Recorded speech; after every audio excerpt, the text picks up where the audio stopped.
Hi, my name's Holly, and welcome to Therapist Spotlight. Before we begin today, I'd like to take a moment to acknowledge the traditional territory that I'm on. Positive Space Consulting recognizes that its practice and the contributions of its community of practitioners take place on traditional Indigenous territories across Ontario, and we recognize that the 46 treaties and other agreements that cover this territory now called Ontario. Today we are in Dufferin Grove Park, home to many diverse nations, including the Mississaugas of the Credit, the Anishinaabe, the Chippewa, the Haudenosaunee, the Wendat people, Inuit, and Métis. Today, the province of Ontario is home to many diverse First Nations, Inuit, and Métis people. Each nation is unique in their worldviews, language, histories, and culture, and we gather here in the spirit of openness with a commitment to continue to recognize and reflect upon the important work ahead. We are committed to advocating for all of the requests by Indigenous people of this land to be granted immediately by our government.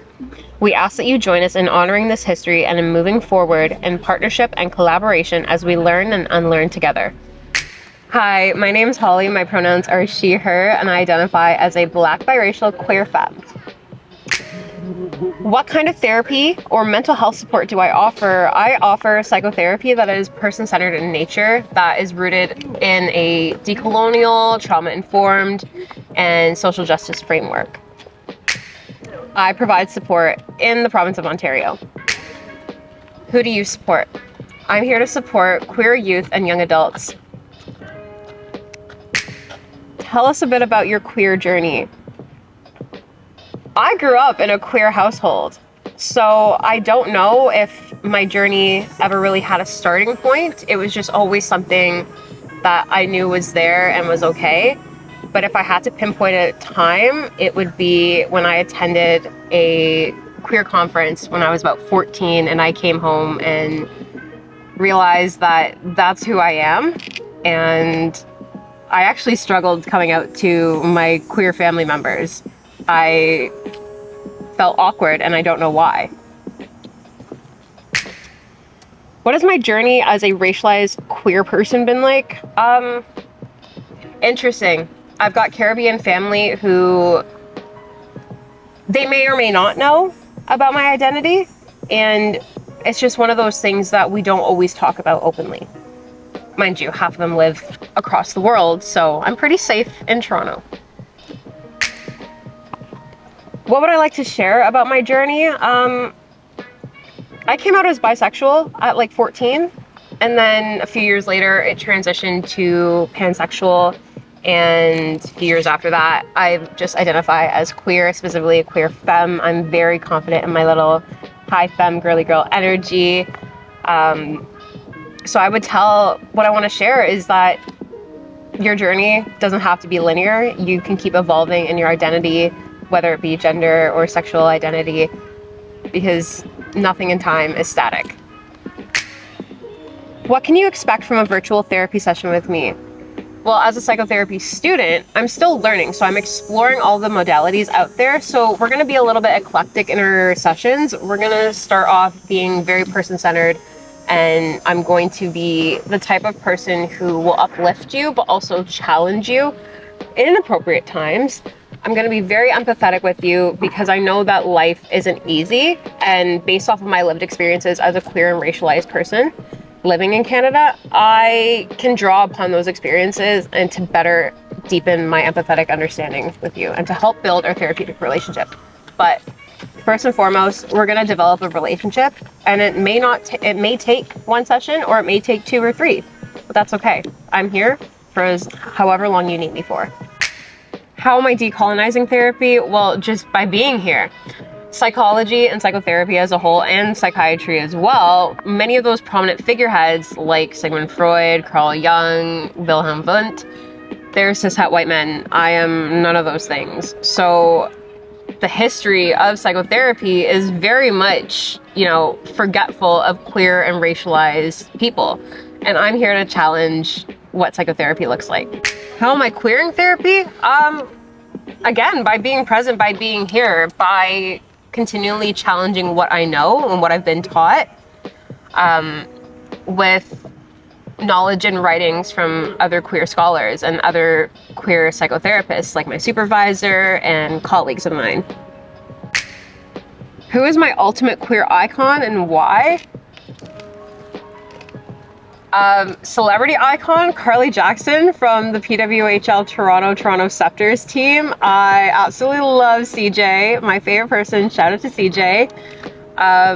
Been a big fan of theirs from back when she was on the Toronto 6 team and won the Isabel Cup. Absolutely love her. Love the mullet, and I love that she's a fan of Glizzies. But on a real note, my ultimate queer icon has to be my mom. And that's it. I don't want to tell you why. Just trust me. She is.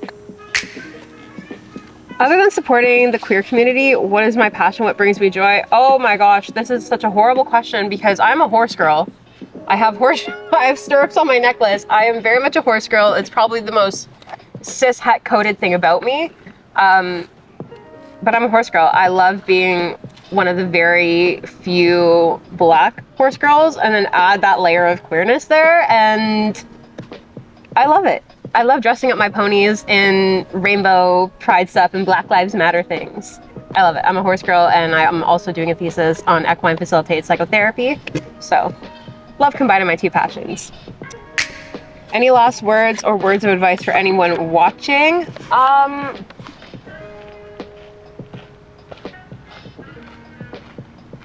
Don't feel like who you are today is who you're going to be 5 years from now. You're capable of changing, of growing, of evolving as a person. Evolution is nonstop. That is a question that maybe some of your clients might be thinking when they are looking for a therapist. Or what is a question that might help a potential client resonate with you? Someone might ask me how long until I stop feeling a certain way, or how can I get rid of something? I can't do that. But I can help you live a more fulfilling life and help you feel more confident in your ability to cope with all of life's stressors.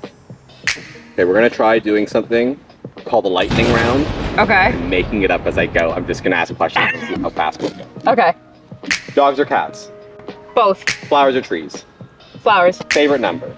13. First gay crush? I can't say. Okay, I love can't it. say. Love it. Place you've always wanted to visit? Fiji. Favorite soda? Diet Coke. What's your favorite snack? Sweet chili hit Doritos with sour cream. Love. What is your secret vice? My secret vice? It won't be a secret anymore. Honestly, don't know if I have one. Cool.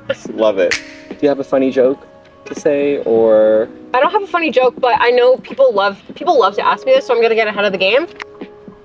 What are you? I'm Jamaican, Italian, Guyanese, and English. Born and raised in Canada. That's why I have this curly hair. I love it.